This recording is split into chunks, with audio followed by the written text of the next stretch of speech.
प्रकाश ज्ञान सागर कोचिंग में आप सभी बच्चों का हार्दिक हार्दिक स्वागत है। यहाँ पर हम लोग क्लास 9 के फर्स्ट चैप्टर ज्योग्राफी का देखेंगे, जिसमें आपका है भारत की स्थिति और विस्तार। भारत किन अक्षांश रेखाओं और किन देशांतर रेखाओं के बीच फैला हुआ है। इसके साथ साथ हम लोग देखेंगे भारत के बीचों बीच कौन सी अक्षांश रेखाएं भारत को विभाजित करती है।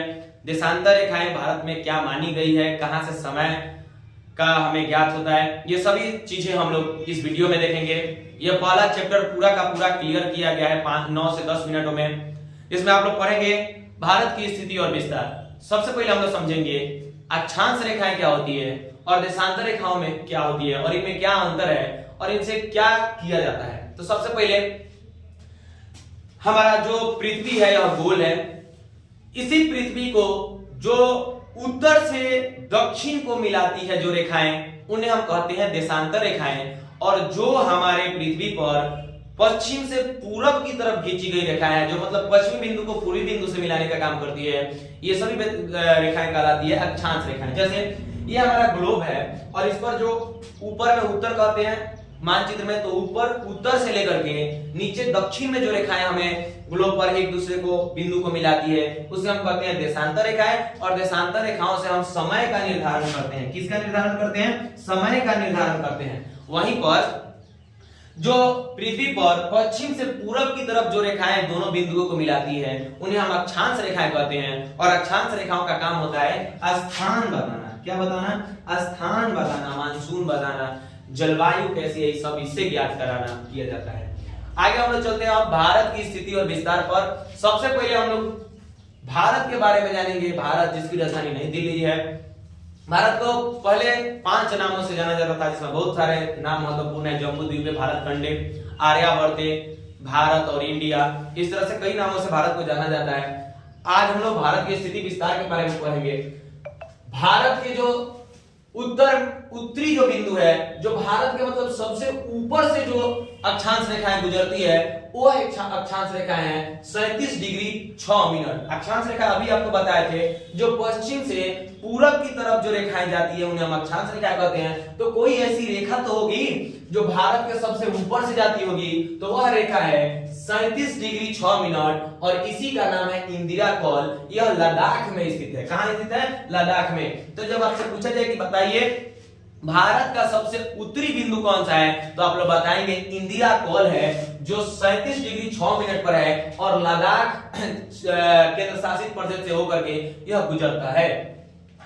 इसी तरह से कोई ना कोई रेखा होगी जो भारत के दक्षिण से यानी सबसे नीचे से गुजरती होगी। तो इस अक्षांश रेखा का जो डिग्री है वो है 8 डिग्री 4 मिनट। जो स्थिति है वो कितना है? 8 डिग्री 4 मिनट। और 8 डिग्री 4 मिनट जो स्थान भारत के मुख्य भूमि पर पड़ता है, उसी को कहते हैं कन्याकुमारी। 8 डिग्री 4 मिनट पर कौन सा पड़ता है? कन्याकुमारी, या इसी को कहते हैं केप कोमोरिन, या इसी का नाम है कुमारी अंतरिक्ष। इसका 3 गो नाम आप लोग को याद रखना है। पहला इसे कहते हैं कन्याकुमारी, दूसरा का केप कोमोरिन और तीसरा का कहते हैं कुमारी अंतरिक्ष। और ये तमिलनाडु में पड़ता है। और जब आपसे पूछा जाए कि ये कितना डिग्री पर स्थित है, तो 8 डिग्री 4 मिनट पर स्थित है। लेकिन क्या यह भारत का सबसे दक्षिणी बिंदु है? जी नहीं, इससे भी नीचे है हमारा भारत का अपना दक्षिणी बिंदु। जब भारत की दक्षिणी बिंदु की बात करते हैं तो यह आता है अंडमान निकोबार द्वीप समूह में के दक्षिण में स्थित इंदिरा पॉइंट। और जो स्थिति है इसकी वो है 6 डिग्री 4 मिनट। अर्थात अंडमान निकोबार द्वीप समूह का सबसे दक्षिणी छोर जो है वही भारत का दक्षिणी बिंदु कहलाता है, जिसका नाम है इंदिरा पॉइंट और यह है 6 डिग्री 4 मिनट पर। लेकिन क्या वर्तमान में इसको देखा जा सकता है? जी नहीं, वर्तमान में इसको नहीं देखा जा सकता है, क्योंकि 2004 में एक भयंकर सुनामी भारत से आकर टकराई थी, जिसमें यह पूरा का पूरा इंदिरा पॉइंट नहस नहस हो गया। इसको वर्तमान में देखा नहीं जा सकता है, लेकिन आज भी हम लोग मानते हैं कि भारत का जो दक्षिणी बिंदु है वो इंदिरा पॉइंट है, अर्थात 6 डिग्री 4 मिनट। अब आपसे क्वेश्चन यहां से बनेगा भारत का सबसे उत्तरी बिंदु, तो आप लोग बताइएगा 37 डिग्री 6 मिनट इंदिरा कॉल जो लद्दाख में है, और भारत का सबसे दक्षिणी बिंदु 6 डिग्री 4 मिनट जो कि अंडमान निकोबार के दक्षिण में स्थित था।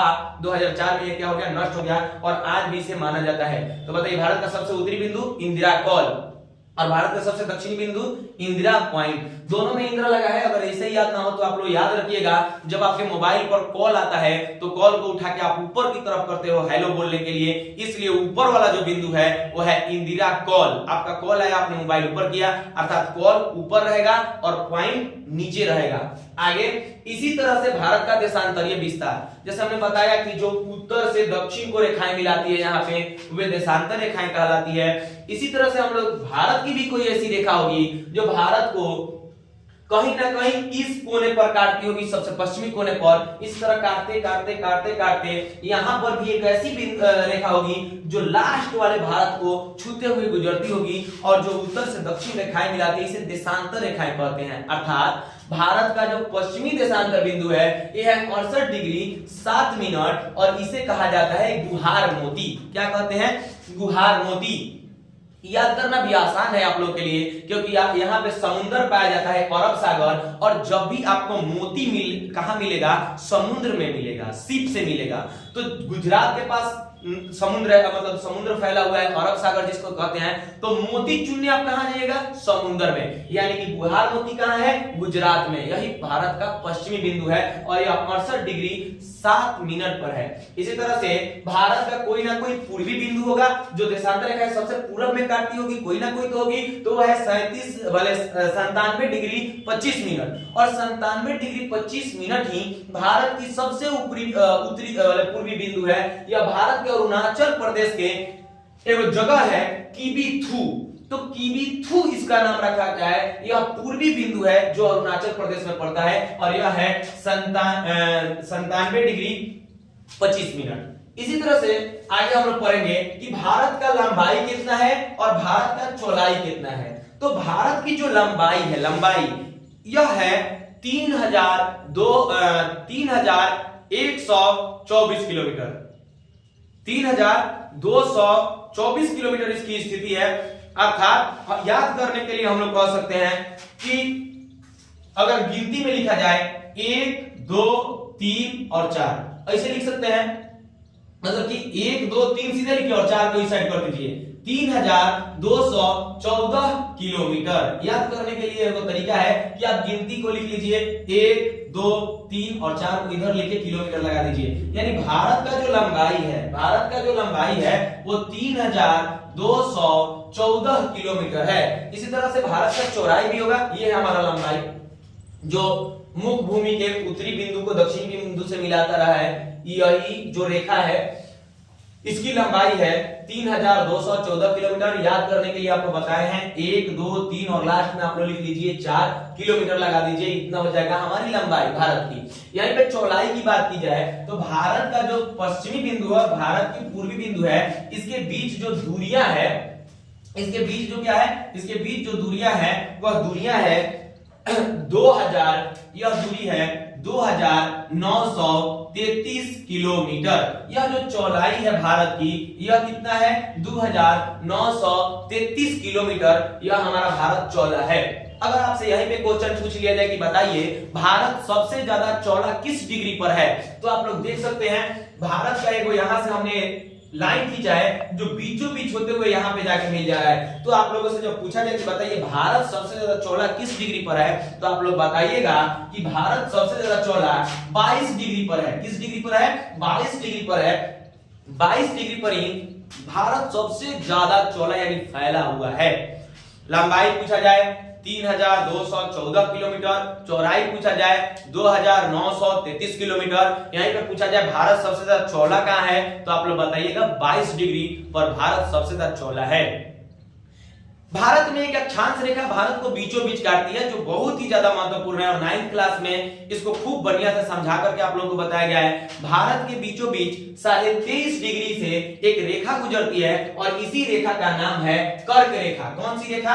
ये देखिए 23.5 डिग्री यहाँ पे लिखा हुआ है। इस पर जो रेखा है, इस रेखा को कहा जाता है कर्क रेखा। और कर्क रेखा भारत के 8 राज्यों को होकर के गुजरती है, मतलब 8 राज्यों से होकर के कर्क रेखा भारत के पश्चिम से प्रवेश करके पूर्वी भाग में निकलती है, तो कुल 8 राज्यों से होकर के गुजरती है। जैसे सबसे पहले गुजरात में, उसके बाद राजस्थान में प्रवेश करती है। राजस्थान का थोड़ा सा हिस्सा होते हुए या मध्य प्रदेश के बीचों बीच होते हुए, छत्तीसगढ़ के थोड़े से उत्तरी हिस्से को छूते हुए, झारखंड के बीचों बीच रांची से, झारखंड की राजधानी रांची के समीप से पश्चिम बंगाल को काटते हुए त्रिपुरा मिजोरम के बीचों बीच यह निकल जाती है और इधर म्यांमार की तरफ आगे बढ़ती है। यानी कि गुजरात 1 नंबर पर, राजस्थान 2 नंबर पर, मध्य प्रदेश 3 नंबर पर, छत्तीसगढ़ 4 नंबर पर, झारखंड 5 नंबर पर, पश्चिम बंगाल 6 नंबर पर, त्रिपुरा 7 नंबर पर और मिजोरम कुल 8 राज्यों से होकर गुजरती है। लाइन से लिखा गया है, आप लोग याद कर लीजिएगा। आगे चलते हैं। भारत का ये हो गया अक्षांश रेखा। अब आते हैं भारत की देशांतरीय रेखा। तो यहां से लेकर के मतलब 68 डिग्री 7 मिनट से लेकर के 97 डिग्री 25 मिनट तक कुल 30 गो देशांतर रेखा पड़ता है। कै गो देशांतर रेखा पड़ता है? 30 गो देशांतर रेखा पड़ जाता है, जिसके कारण यहां से और यहां तक की जो दूरी है, इस दूरी को देखते हुए समय 2 घंटा का अंतर पड़ जाता है। कै घंटा का? 2 घंटा का अंतर पड़ता है। अर्थात यहां पर अरुणाचल प्रदेश में एक और बात याद रखिएगा, अरुणाचल प्रदेश में सबसे पहले सूर्योदय होता है, क्योंकि यह भारत के सबसे पूरब में है, और उसी तरह सबसे लास्ट में होता है गुजरात में। तो यहाँ पे 2 घंटा लेट सूरज उगता है। यानी कि अरुणाचल प्रदेश में अगर 5 बजे सूर्योदय हुआ है तो यहाँ पे 7 बजे सूर्योदय होगा, और यहाँ पे अगर 5 बजे सूरज डूब जा रहा है तो यहाँ पे जाकर के 7 बजे सूरज डूबेगा। यानी 2 घंटा का अंतर हो रहा था। अर्थात हम देशांतर रेखा समय के लिए ले रहे हैं। अगर समय यहां पर रखते तो यहां 2 घंटा का अंतर दिखाता, अगर यहां पे रखते तो यहां पे 2 घंटा का अंतर दिखाता। तो हम लोगों ने क्या किया कि 1 घंटा इधर छोड़ दिया और 1 घंटा इधर छोड़ दिया, और बीचों बीच एक रेखा निकाली। यह पड़ता है 82.5 डिग्री पर। कितना डिग्री पर? 82.5 डिग्री पर पड़ता है, और 82.5 डिग्री देशांतर रेखा को ही भारत का IST या इंडियन स्टैंडर्ड टाइम माना जाता है। यह भारत के 5 राज्यों से होकर के गुजरती है। कै गो राज्य से? 5 गो। इसका काम है समय निर्धारण करना। 82.5 डिग्री जो देशांतर रेखा है यह 5 राज्यों से होकर के गुजरती है। सबसे पहले यह प्रवेश करती है उत्तर प्रदेश के मिर्जापुर के नैनी से।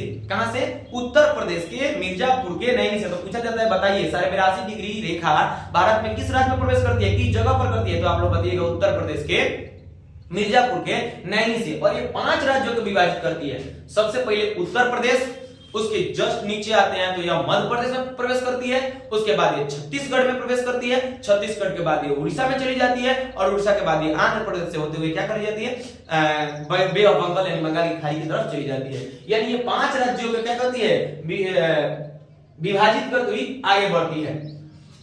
आगे अब आइए कि भारत का कुल स्थलीय सीमा कितना है। ये जो है हम लोग का स्थलीय सीमा, इन पर देश है और नीचे हम लोग का समुद्र से घिरे हुए हैं, यानी ये तटीय क्षेत्र है, और ये द्वीप समूह है। यहां पर भी द्वीप समूह है और इसका नाम है लक्षद्वीप। कौन सा? लक्षद्वीप। तो कितना है? तो जो हमारा स्थलीय सीमा रेखा है यह 15,200 किलोमीटर है। यहाँ पे आप लोग को लिखा गया है हमारी स्थलीय सीमा रेखा कितना है? 15,200 है। उसी तरह से हमारी तटीय सीमा रेखा कितनी है? तो 6100 किलोमीटर हमारी तटीय सीमा है। यानी यहां से लेकर के और यहां तक जो हमारी तट फैली हुई है, ये वाली क्षेत्र, यह कुल हमारी कितनी है? तो यह है 6100 किलोमीटर। लेकिन अगर अंडमान निकोबार के भी तटों को जोड़ लिया जाए और लक्षद्वीप के भी तटों को जोड़ लिया जाए तो यह लंबाई बढ़ जाती है, और द्वीपों सहित इसकी लंबाई हो जाती है 7516.6 किलोमीटर।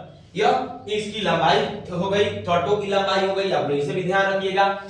आगे चलते हैं कि ये हो गया था कि 2 घंटे का समय अंतर होता है, आप लोग को ये बता दिया गया है। आगे आप लोग को समझना है कि यह रेखा, रेडक्लिफ रेखा और मैकमोहन रेखा क्या है। तो सर रेडक्लिफ द्वारा जो पाकिस्तान और भारत का बंटवारा हुआ था, तो एक अध्यारोपित रेखा यानी जबरदस्ती एक रेखा खींची गई थी। यह पाकिस्तान और यह हिंदुस्तान, किसी का द्वार पाकिस्तान में, किसी का घर हिंदुस्तान में, किसी का घर हिंदुस्तान, द्वार पाकिस्तान, किसी का अगर गाय पालने वाला है तो गाय हिंदुस्तान और उसका नदा पाकिस्तान। इस तरह से अध्यारोपित रेखा है, जबरदस्ती दी गई थी। इसे रेडक्लिफ ने खींचा था, सर रेडक्लिफ ने, इसलिए इस रेखा को कहा जाता है रेडक्लिफ रेखा। तो भारत और पाकिस्तान के बीच जो रेखा पाई जाती है इसे रेडक्लिफ रेखा कहते हैं। और जो भारत चीन के बीच जो रेखा पाई जाती है इसे मैकमोहन रेखा के नाम से जाना जाता है। यानी कि ये वाला जो रेखा है यहां से लेकर के और यहां तक ये मैकमोहन रेखा कहा जाता है, और यहां से लेकर के और जो यहां तक की रेखा है ये रेडक्लिफ रेखा की कहलाती है। याद ना हो तो आप याद रखिएगा, पाकिस्तान के मार के हमने क्या मुंह लाल लाल कर दिए, लाल मतलब रेड, तो रेडक्लिफ रेखा कैसी रेखा, रेडक्लिफ रेखा पाकिस्तान से है। या और इधर आप लोग का अरब सागर है, इधर बंगाल की खाड़ी है और नीचे में हिंद महासागर है। अगर कोई आपसे पूछ ले भारत की चौहद्दी तो आप लोग बताइएगा भारत के दक्षिण में हिंद महासागर और श्रीलंका, भारत के ऊपर में हिमालय, नेपाल और भूटान, भारत के पूरब में म्यांमार अथवा बर्मा और भारत के पश्चिम में पाकिस्तान। यह आज की आप लोगों की संपूर्ण क्लास रही। इससे बाहर क्लास 9 का जो फर्स्ट चैप्टर है इसके आगे आप लोगों को ज्यादा नहीं पढ़ना है, यह A to Z है। आप लोग अगर स्क्रीनशॉट लेना चाहते हैं तो ले सकते हैं, और आगे अपने पढ़ाई को जारी रखने के लिए हमारे चैनल को सब्सक्राइब करें। वीडियो आपको अच्छी लगी हो तो वीडियो लाइक करें। आप लोगों को इसके चैप्टर 2 डाला जा चुका है, चैप्टर 1 नहीं डाला गया था तो चैप्टर 1 भी आप लोगों को दे दिया गया है। आगे इसके अगले चैप्टर पढ़ने के लिए जिसमें हिमालय की स्थिति और विस्तार है उसको पढ़ने के लिए आप लोग इसके बाद वाला सेकंड मतलब चैप्टर देख लीजिए। हाँ, और अच्छे वीडियो पाने के लिए हमारे चैनल को सब्सक्राइब करें। जय हिंद, जय भारत।